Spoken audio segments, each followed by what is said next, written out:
Good morning, students. Now let us continue with our 17th chapter, Football Champs. So, the person in the first picture is David Beckham, Davidbecham. Okay. Second picture person is Zinedine Zidane. Okay. It is Zidane.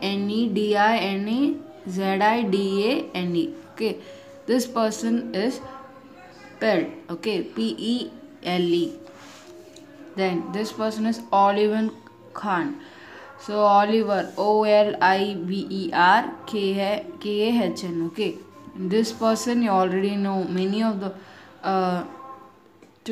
this generation boys know him. He is Cristiano Ronaldo. Cristiano Ronaldo. Okay. He is Diego Maradona. Okay. Diegomaradona. This person is Lilian Thuram. Lilanthuram. This person was Michael Platini. Michael Platini. Okay. This person is Luis Figo. Luisfigo. Okay. Next, let us see about some water sports. Okay, there are large number of sports that involve water. Okay, some of the sports have been given below, and you'll be learning some information about it.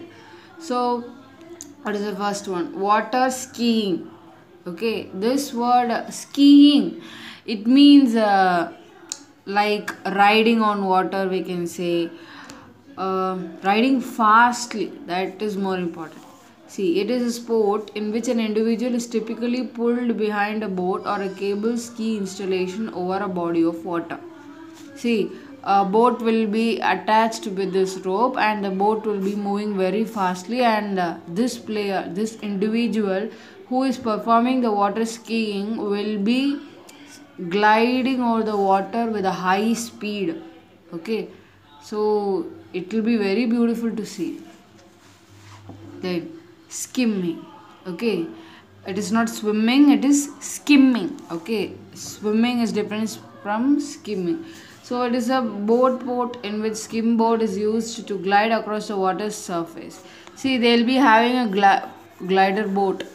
Okay, with the help of that they will be gliding over the water. So the board will be called as skim board, and the sport is called skimming.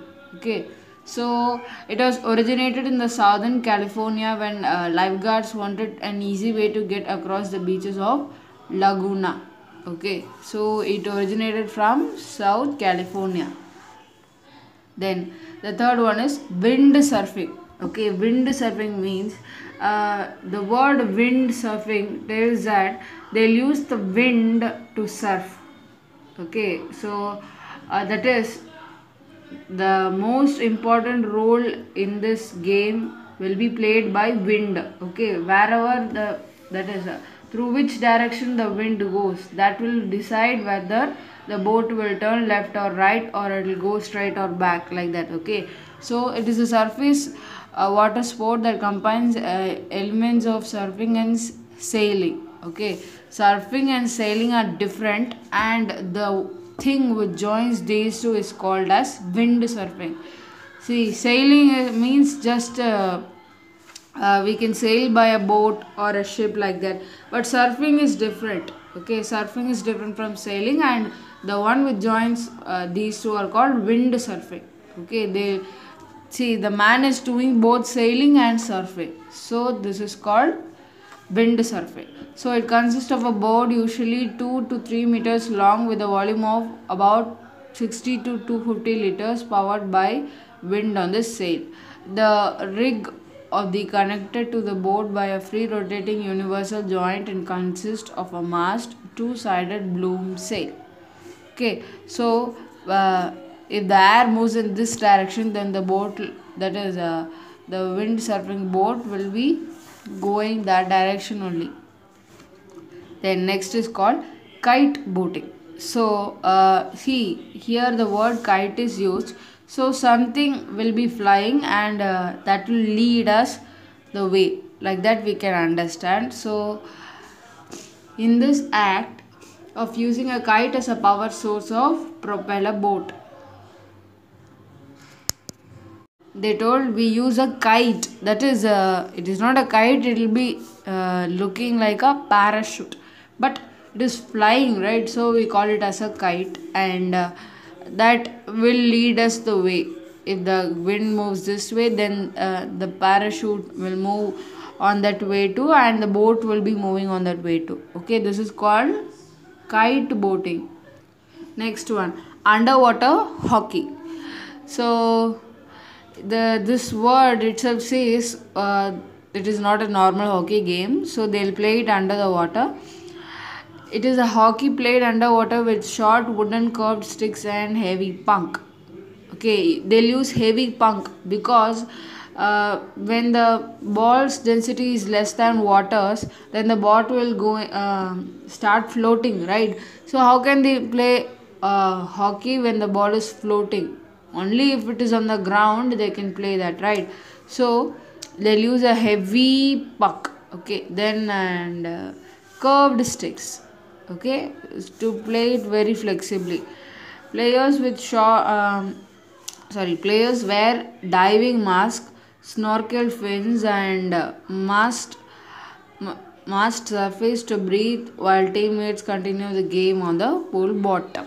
It is a very tough game actually. You need to have breath, that is breath holding capacity should be there, and also you will be provided with oxygen while playing underwater. Okay, then surfing means it is just nothing but we'll use a surfboard and we'll be gliding on the water.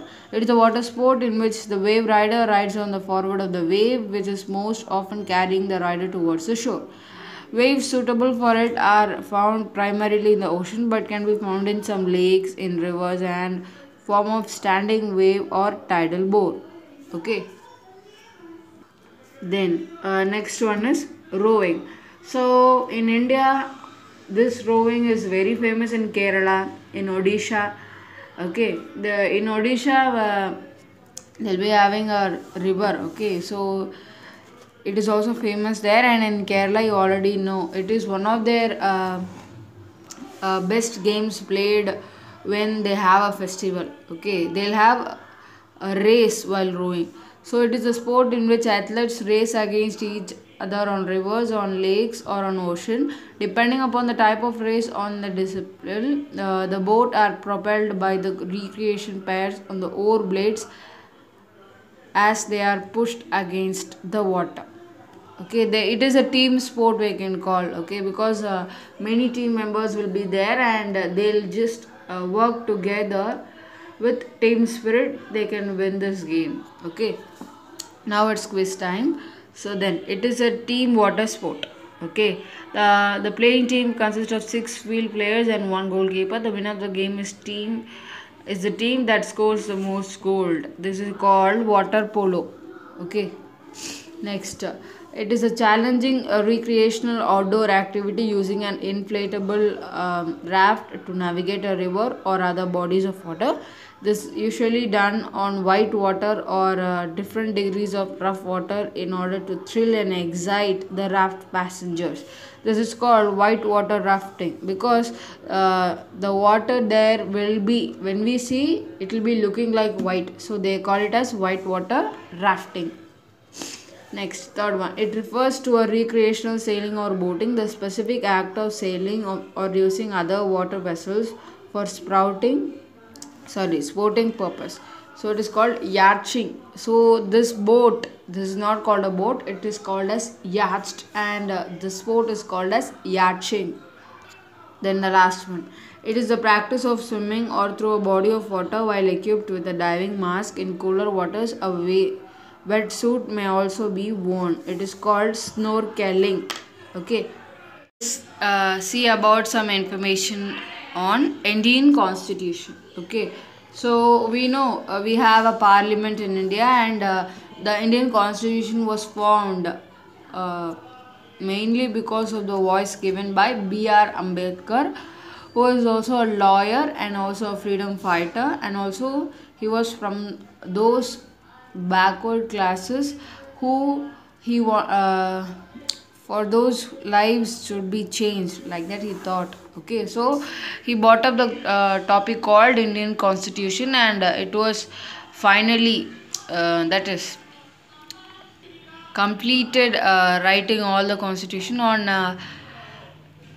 and released, that is it was put up in practice on 26th of January of 1951. Okay, so what was that about Indian Constitution? So now we are going to see about just some few true or false questions, but you should know what was the true or false, because you should know you are living in India, we are Indians, and also we should know about our Indian Constitution. Among all the legislations that came into force during the British rule in India, the Government India Act 1919 influenced the making of Indian Constitution. No, not at all. It is false. Okay. Then second one, the Constitution of India is the longest written constitution in the world. It is absolutely true. None other than India, the other countries does not have a lengthy written. It is written by hand. Okay, that is it was discussed by 299 people. Okay, they were very well educated, and they all formed a group, and the head was Dr. B.R. Ambedkar, and he is also called as the father of the constitution, right? So they were writing it more than 3 months, if I'm not right, and after that they completed it, and they put up on practice. Okay, so it is India has the longest written constitution, which is a thing of proud for every Indian. Okay, so then many parts of the constitution can be amended by a simple parliamentary lawmaking process. Yes, it is true. Okay, so amended means changed, like that we can say. Fundamental rights provide basic guidelines for governance and are enforceable by the courts of law. Courts of law means we have courts, right? High Court, Supreme Court, and we have district courts, like that. Okay, so these lines, that is these basic guidelines, can be enforced means it should be forced, because it is for the good of the people, right? So it should be forced by the courts of law. It is true. The federal nature of Indian Union, as mentioned in the Constitution, is expressed by each state and union territory having its own government. Federal nature means they have freedom. Okay, federal means you will have freedom, but the last, that is the final power will be with the central government, because see, India is a diverse country, and there cannot be only one person who can rule the whole country, who can provide everything for the whole country. It cannot be possible, because it has more than population of 130 million crores. Okay, so one person only cannot do all these things, that is, or a group of 256 people cannot do it. Okay, so we need, that is for example, let us take, you have an MLA, then we have ward councillors, like that before that, right? When we come down and down, we have many officers to take care of the small parts of the country. Then they that is they all combine and make the whole country, and they all combine to make the whole government. So India has a central government, states, and it also has panchayats, right? For the small village, we have a small government called panchayat, and they'll have a district head, and they'll have a state head, like that. We'll have many people responsible for the people. Okay, so what I was saying here is, federal nature means these all small governments will be having some freedom, but the total control, the main power will be the central government. Okay, it is true. According to the constitution, the president of India is head of the state, while the prime minister is the head of the government. See, according to the constitution, what is given, the president has more powers than the prime minister, because also the president is called the first person of the country. That is, in Tamil we say Mudal Kodimagan, first citizen of the country will be called as a president, and he will be having more powers than the prime minister too. Okay, so he will be head of the state, that is head of the country, and prime minister will be head of just the government. Okay, then the constitution of India was adopted on 26 November 1949 and prolongated on 27 January 1950. It is true. The concept of the directive principles of state policy, as mentioned in the Indian Constitution, was first enumerated in the Constitution of Ireland. It is true. The directive principles of state policy are described in Part 6 of the Indian Constitution. It is false. Okay. The terms secular and socialist were added to the definition of the Republic of India in the preamble to the Indian Constitution in 1966. This word preamble, this tells that any first page of any book will be called as preamble. Okay, and so the first page of Indian Constitution is called as preamble, and it was added in 1996 detailing, but it is false. Okay.